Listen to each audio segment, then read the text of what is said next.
Assalamualaikum warahmatullahi wabarakatuh. Hai. Jumpa lagi dengan channel YouTube Bu Nini dalam pembelajaran jarak jauh pendidikan agama Islam dan budi pekerti.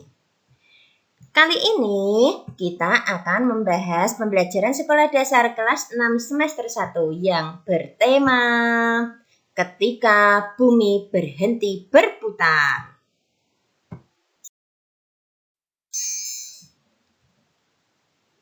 Ketika bumi berhenti berputar, tujuan pembelajaran kali ini adalah yang pertama, meyakini adanya hari akhir sebagai implementasi dari pemahaman rukun iman.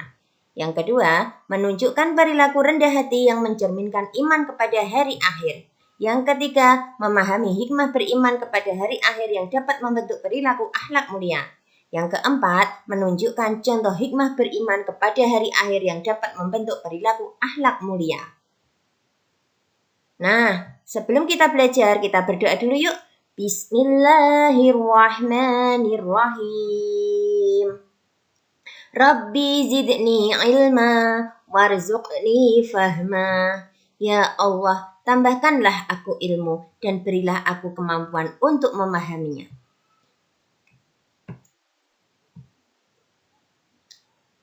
Bumi yang kita tinggali ini selalu berputar. Apakah kalian masih ingat pembelajaran dalam IPA bahwa perputaran bumi pada porosnya disebut dengan rotasi. Rotasi ini akan menyebabkan siang dan malam. Sedangkan perputaran bumi mengelilingi matahari disebut dengan revolusi yang lamanya 1 tahun. Coba kalian bayangkan ketika bumi tidak berputar, tidak berrotasi, tidak berevolusi, apa yang terjadi? Bagian siang akan selalu siang, bagian malam akan selalu malam. Dia tidak akan berubah, tidak ada siang, tidak ada malam. Nah, kalau seperti itu, maka tumbuhan pun tidak dapat hidup. Bayangkan, yang mendapat bagian malam, dia tidak dapat sinar matahari, maka kehidupan pun tidak ada. Benar tidak? Apa artinya kalau begitu? Maka ketika bumi berhenti berputar, maka akan terjadi hari kiamat. Coba kalian cermati gambar ini. Apa? Iya, gunung meletus yang mengeluarkan lava yang sangat panas, yang bisa menghancurkan apa saja yang diterjangnya. Tsunami, gelombang yang sangat besar dari lautan, yang bisa menghancurkan bangunan dan segala sesuatu akan disapu oleh gelombang ini. Gempa bumi yang menghancurkan meluluhlantahkan seluruh bangunan. Nah, yang ini ketika ada meteor jatuh, sama akan menghancurkan bagian dari bumi. Nah, dari gambar-gambar ini kita dapat melihat beberapa kerusakan yang terjadi akibat dari bencana alam ini. Hal itu disebut dengan kiamat sugro atau kiamat kecil, yaitu hancurnya sebagian alam semesta. Kalian bayangkan saja jika hal ini terjadi secara bersamaan di seluruh dunia. Apa yang akan terjadi? Maka dunia akan hancur. Maka terjadilah kiamat. Dapatkah kita bersembunyi? Tidak bisa, karena hancur semua. Pada saat sekarang ini, kejadian ini hanya terjadi di beberapa daerah secara bergantian, tidak bersamaan. Alhamdulillah kita masih diberi umur yang panjang. Hari kiamat menurut bahasa artinya kehancuran. Hari akhir atau hari kiamat adalah peristiwa hancurnya seluruh alam semesta dan isinya. Alam semesta akan hancur lebur dan seluruh makhluk di dalamnya pun akan mati. Manusia, hewan, tumbuhan semuanya akan hancur. Tidak ada yang selamat. Gunung akan runtuh, langit juga runtuh, bumi akan pecah, lautan akan mengamuk, semuanya hancur. Hari kiamat ditandai dengan bunyi terompet sangkakala oleh malaikat Israfil atas perintah Allah Subhanahu wa Ta'ala. Sampai saat ini, malaikat Israfil adalah satu-satunya malaikat yang belum melaksanakan tugasnya. Apakah kalian mau malaikat Israfil bertugas? Tentunya tidak.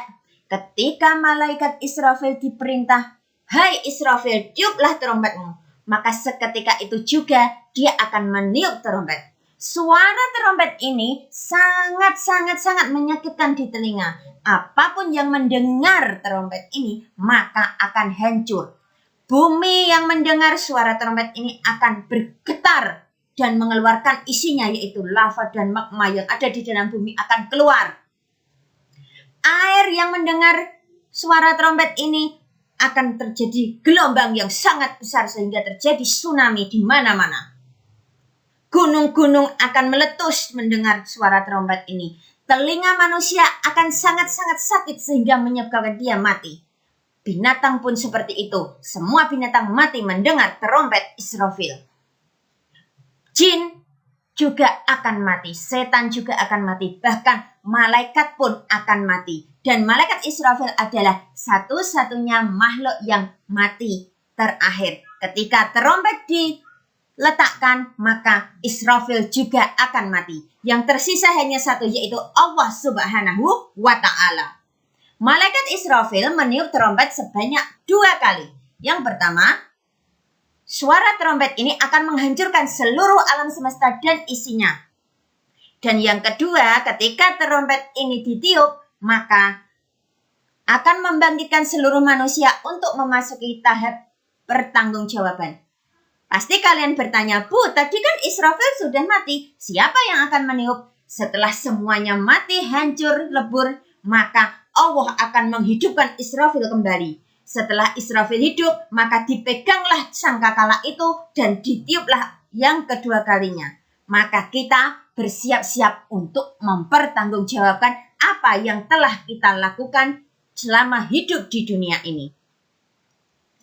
Seluruh manusia dari Nabi Adam sampai nanti terakhir akan hidup semua untuk mempertanggungjawabkan. Hanya Allah Subhanahu wa Ta'ala yang tahu kapan kiamat akan terjadi. Bahkan Rasulullah Muhammad SAW yang merupakan makhluk yang paling disayang Allah pun tidak tahu. Sebagai orang yang beriman, wajib bagi kita percaya datangnya hari kiamat. Percaya adanya hari kiamat merupakan rukun iman yang kelima. Pada hari kiamat, seluruh manusia akan meninggal. Tidak ada satupun makhluk yang masih hidup. Manusia akan dibangkitkan kembali untuk dikumpulkan di padang mahsyar. Seperti Bu Guru tadi bilang, bahwa malaikat Israfil akan meniup sangkakalanya kembali untuk membangkitkan kita semua. Dari zaman Nabi Adam sampai nanti terakhir, manusia terakhir yang mengalami kiamat. Di padang mahsyar seluruh manusia akan dimintai pertanggungjawaban amal perbuatannya selama hidup di dunia. Apa saja yang kita perbuat pasti akan mendapat balasan. Sekecil apapun, baik maupun buruk, pasti akan dibalas oleh Allah Subhanahu wa Ta'ala. Di padang mahsyar nanti, manusia akan memikirkan dirinya sendiri, tidak bisa memikirkan yang lain karena mereka takut nanti aku masuk mana, surga atau neraka, mendapatkan kesenangan atau kesedihan. Semua memikirkan dirinya sendiri. Tidak ada yang bisa menolong kecuali amal perbuatannya masing-masing. Makanya kalian harus selalu berbuat kebaikan supaya nanti di padang mahsyar kalian tenang. Manusia di padang mahsyar akan mendapatkan hukuman atau akan mendapatkan hadiah. Jika dia mendapat hukuman, maka dia akan mendapatkan buku yang sangat menyedihkan. Berarti amal perbuatan buruknya banyak. Berarti buku catatan yang dipegang oleh malaikat atid banyak. Malaikat raqibnya sedikit. Kalau dia mendapat hadiah berarti dia mendapatkan buku yang menyenangkan. Berarti isi buku yang ditulis oleh malaikat raqib yang banyak.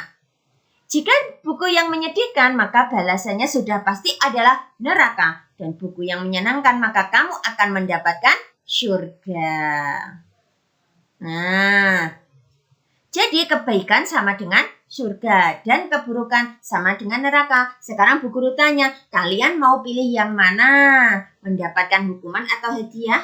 Neraka atau surga? Itu terserah pada amal perbuatan kalian dari sekarang. Bu, kan kiamatnya masih lama. Kan tadi Bu Guru bilang, hanya Allah Subhanahu wa Ta'ala yang tahu kapan kiamat terjadi. Bisa hari ini, bisa 1 menit lagi, 1 jam, besok bisa lama. Itu terserah Allah Subhanahu wa Ta'ala. Sebagai manusia kita harus mempersiapkan diri. Apa yang harus kita bawa sebagai bekal nanti di padang mahsyar. Gambaran tentang terjadinya hari kiamat banyak sekali disebutkan di dalam Al-Quran. Ada Al-Qari'ah, Al-Zalzalah, dan lain sebagainya. Di sini Bu Guru akan membahas tentang Al-Qari'ah. Kita baca sama-sama. Bismillahirrahmanirrahim. Al-Qari'atu mal-Qari'ah. Yang artinya hari kiamat. Apakah hari kiamat itu? Wa ma adraka mal qari'ah. Dan tahukah kamu apakah hari kiamat itu? Ada yang tahu? Dijawab ayat berikutnya. Yauma yakunun nasu kal farashil mabthus. Pada hari itu manusia seperti laron yang berterbangan. Kalian tahu laron? Ya, terbang ke sana kemari mau meminta perlindungan tapi tidak ada. Seperti itu juga manusia, dia lari ke sana kemari, pergi ke sana kemari tidak ada tempat berlindung. Semuanya akan hancur.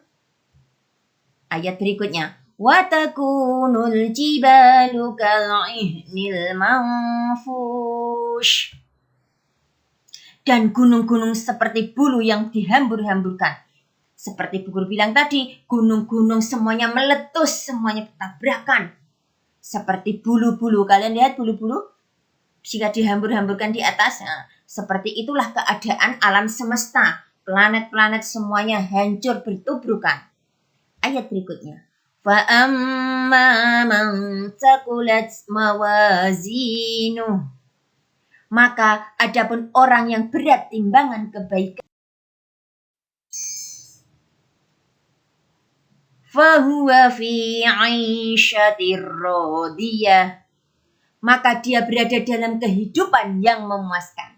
Yang berat timbangan kebaikannya, dia akan mendapatkan kehidupan yang memuaskan. Maksudnya apa? Yaitu akan mendapatkan surga. Wa amma man khaffat mawazinuh. Dan adapun orang yang ringan timbangan kebaikannya, berarti timbangan buruknya yang berat. Apa ya kira-kira? Fa ummuhu hawiyah. Maka tempat kembalinya adalah neraka hawiyah. Apa itu neraka hawiyah? Wa ma adraka ma hiya. Dan tahukah kamu apakah neraka hawiyah itu? Narun hamiyah. Yaitu api yang sangat panas yang akan membakar dirimu seperti gambar ini.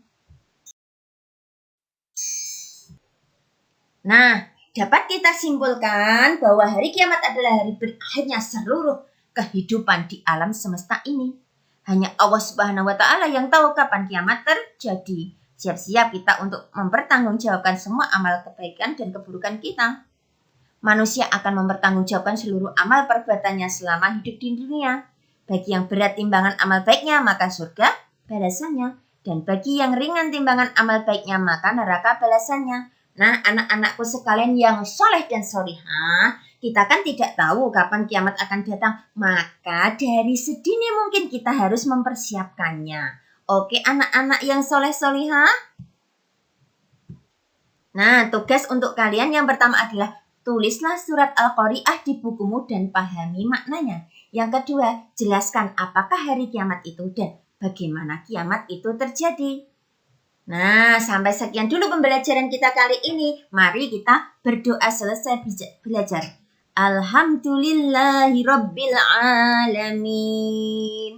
Nah, sampai Sampai di sini dulu ya. Jangan lupa like, subscribe, dan komennya. Ditunggu Bu Guru ya. Apabila ada kata-kata yang kurang berkenan, Bu Guru mohon maaf. Wassalamualaikum warahmatullahi wabarakatuh. Terima kasih. Sampai jumpa di lain kesempatan.